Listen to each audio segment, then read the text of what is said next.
Entendes o que estás lendo? O podcast que te leva através das páginas da Bíblia, livro por livro, capítulo por capítulo. Uma exposição bíblica emocionante. Aperte os cintos e embarque comigo nesta viagem.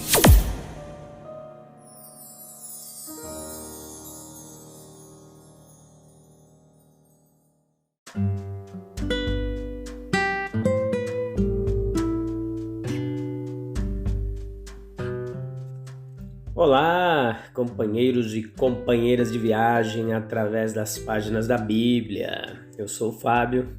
Estamos de volta para dar início a mais um capítulo do Evangelho de João, capítulo 13, parte 1, episódio 129, segunda temporada. Vamos lá hoje falar mais um pouquinho sobre a constância do amor de Cristo. Vamos lá então. Hoje nós vamos falar um pouquinho desse amor de Cristo. Em João 13 primeiro, nós vemos assim a seguinte expressão. Se você puder, leia o capítulo 13, tá? Depois escute a nossa explanação bíblica aqui, a pregação expositiva, para você ficar por dentro de todo o significado, toda a teologia, história, contexto, significado. Beleza? Vamos lá, aprendendo um pouquinho a cada dia. Temos muito para aprender da palavra de Deus. Antes da festa da Páscoa, Jesus sabia que havia chegado sua hora de deixar este mundo e voltar para o Pai. Ele tinha amado seus discípulos durante seu ministério na terra e os amou até o fim. João 13, primeiro. Quando chegou a hora de nosso Salvador, quando a sombra da cruz caiu sobre o seu caminho, ele se mostrou altruísta em todas as suas ações. Humilhação, sofrimento e morte estavam diante dele. Mas é lindo, instrutivo e encorajador ver quão calorosamente seu coração batia por seus amigos e quão ansioso ele estava para usar os últimos dias de seu ministério para proveito espiritual deles. Essas palavras nos revelam a constância desse amor de Cristo.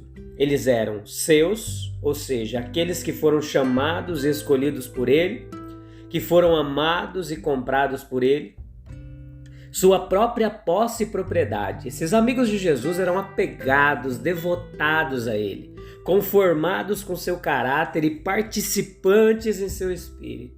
Eles estavam no mundo. Essa expressão é significativa, pois implica que os discípulos de Cristo foram objeto de sua afeição, embora estivessem envolvidos pelas dificuldades e tentações da vida. Embora em seu caráter tivessem traços das influências deste mundo, a linguagem usada é aplicável a outros além dos discípulos imediatos de Nosso Senhor. Ele sentia pelos outros e orava pelos outros, como João 17 nos ensina. Assim como se sentia pelos 12 e orava por eles. Todos são seus, os que realmente amam, confiam e obedecem a Ele. E todos os seus têm interesse em seus propósitos de piedade e graça. Esse glorioso amigo e irmão amava aqueles discípulos mesmo sabendo que eles eram lentos para entender seu ensino, lentos para apreciar sua natureza e sua missão, indignos em seu caráter de comunhão e de seu nome, inconstantes, como foi demonstrado pelo abandono posterior deles nas profundezas de sua aflição e humilhação. Incrível foi o amor que perdurou quando foi provado. Incrível é o amor que nós e todo o povo de Cristo experimentamos dele, apesar de nossa infidelidade e frieza. Ele já morava ali há cerca de 33 anos, ele havia passado uma juventude tranquila e a maior parte de sua vida parecia ter sido em paz e feliz. Mas nos últimos 3 anos, ele suportou o calor e o fardo do dia, e experimentou a oposição mais hostil deste mundo. Ele sabia que sua morte envolveria a ida para casa. Jesus sabia absolutamente para onde estava indo. E ele estava indo para um Pai feliz e amoroso. É doce voltar para casa de todos os lugares, mesmo das cenas mais brilhantes e da sociedade mais encantadora. Mas mais doce ainda é voltar para casa vindo de um país hostil e de uma viagem difícil. Era disso que Jesus estava consciente agora. Para ele, a morte era um ganho sentido e uma troca real. Um mundo hostil por um lar feliz. O tratamento mais cruel para o seio de um pai e as execrações selvagens da multidão louca pela doce música de harpas de ouro. Ele sabia que sua morte envolveria o maior benefício para o mundo. Sua crueldade só poderia ser superada pelas inestimáveis bênçãos espirituais que sempre fluirão dela. O mundo era seu, foi feito por ele, e agora ele se tornara seu inquilino. Os habitantes do mundo eram seus, ele os criara à sua imagem, e que impressões tristes teve ao ver por toda a parte a imagem divina manchada e desconsiderada. A nação judaica era sua, mas eles o repudiaram e o rejeitaram. Mas seus discípulos eram especialmente seus. Todos os objetos materiais, a terra, planetas, lua, estrelas, sol, são filhos de seu poder e sabedoria. Mas seus discípulos eram filhos de seu cuidado e misericórdia, produto e propriedade de seu amor. Eles foram dados a ele para redimir, salvar e aperfeiçoar. Eles foram comprados por um preço, o preço foi pago, ele deu a sua vida por eles. Ele os escolheu e eles o escolheram voluntariamente. Eles eram seus servos voluntários. Ele os amou a ponto de prendê-los a si mesmo e comprometer sua fé, obediência e serviço. Eles eram seus absolutamente para sempre. Nada poderia separá-los dele. Ele dispensaria todas as suas propriedades em vez disso. Eles eram especialmente seus e objetos de seu amor especial. Seu amor aos discípulos deve ser um tanto distinto de seu amor para com o mundo. Ele era seu Salvador e ele o salvou. Ele era seu rei e eles eram seus súditos leais. Ele foi seu grande benfeitor e eles seus agradecidos dependentes. Eles eram seus irmãos e ele, o irmão mais velho. Havia um sentimento de família. Ele podia ver vagamente nele sua imagem e a de seu pai. Ele podia ouvir a música do céu em suas vozes e detectar a linguagem do paraíso em meio às suas conversas. Esses discípulos, embora poucos e pobres, eram para ele infinitamente valiosos. Um preço infinito foi pago por eles e benefícios infinitos resultariam da compra em relação aos grandes propósitos de seu amor. Eles eram suas joias, as pedras fundamentais da igreja. O mundo era hostil e odiado por eles, e quanto mais eles eram odiados e opostos pelo mundo, mais eles eram amados e tornados amigos de Jesus. A perfeição do seu amor foi até o fim, foi perfeito por natureza, foi puro, desinteressado e abnegado. Foi perfeito em grau, era humano em manifestação, mas divino em qualidade e quantidade. Seu amor, conforme indicado pelo sacrifício, era infinito e transbordante, como um oceano sem fundo. O sacrifício de seu amor era infinito, seu cuidado mais terno e vigilante, sua proteção mais poderosa e segura, e seus suprimentos mais benevolentes e gratuitos. Ele os amou ao máximo, perfeito em constância e duração, até o fim. Muitas circunstâncias fazem com que o amor humano enfraqueça, indignidade nos seus objetos, mas isso não teve efeito sobre o amor de Jesus.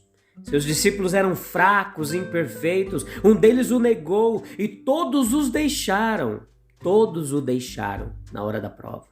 Mas ele permaneceu fiel a eles, mesmo assim.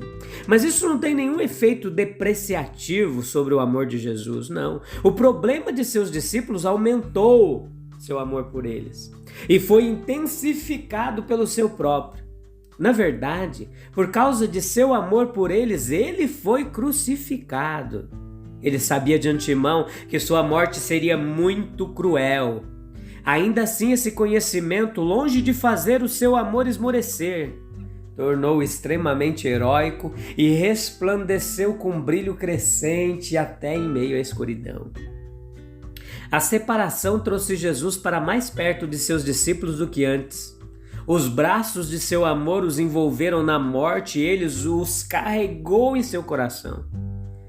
Ele não poderia voltar para casa sem enviar de volta 2 mensageiros vestidos de branco para orientá-los e confortá-los.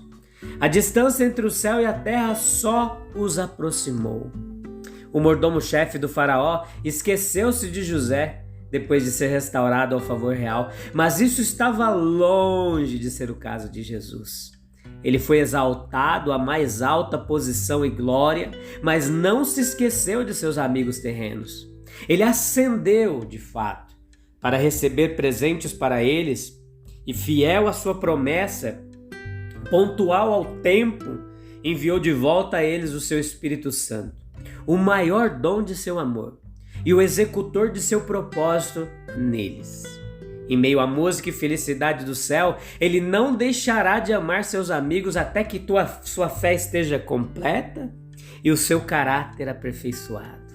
A contemplação do amor de Cristo deve inspirar os seus discípulos sobre uma consciência de Cristo, de sua origem, de sua natureza divina, de sua missão divina, de suas qualificações divinas. Ele sabia que não estava indo para a aniquilação, para o esquecimento, que ele não falharia em sua obra, embora devesse morrer em sua execução. Sua partida foi para garantir o cumprimento da vontade de Deus e a realização da redenção do homem, que era o propósito especial do Pai, e a manifestação da aceitação do Pai.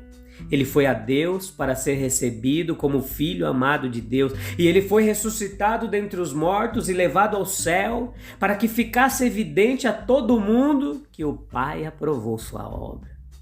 Na hora de seu sofrimento e humilhação, ele sabia muito bem que suas mãos eram onipotentes, que todo o poder foi dado a ele no céu e na terra, que seu domínio era supremo e universal. Ele sabia também que seu poder deveria ser exercido para a salvação de seu povo. Eles deveriam se espalhar e fugir, mas ele deveria reuni-los novamente. Ele seria seu sumo sacerdote e, ao mesmo tempo, o rei deles. Sim, isso é verdade. Então, nós temos algumas lições práticas aqui para nós concluirmos esse episódio. Quais são elas? Nós temos a segurança daqueles que confiam em alguém tão sábio e poderoso. Temos a força daqueles que trabalham para tal mestre. Temos a esperança que, diante de quem busca e espera a sua salvação, temos o encorajamento que todos os que precisam de seu semblante e ajuda têm a liberdade de receber isso dele. E é isso, meus queridos ouvintes aí que nos acompanham de várias partes do Brasil e do mundo. Nós temos um encontro marcado no próximo episódio para nós meditarmos mais um pouquinho nesse capítulo 13, que tem muita coisa legal, muito aprendizado, muita coisa edificante para mim, para você. Um abraço, até breve, tchau, tchau.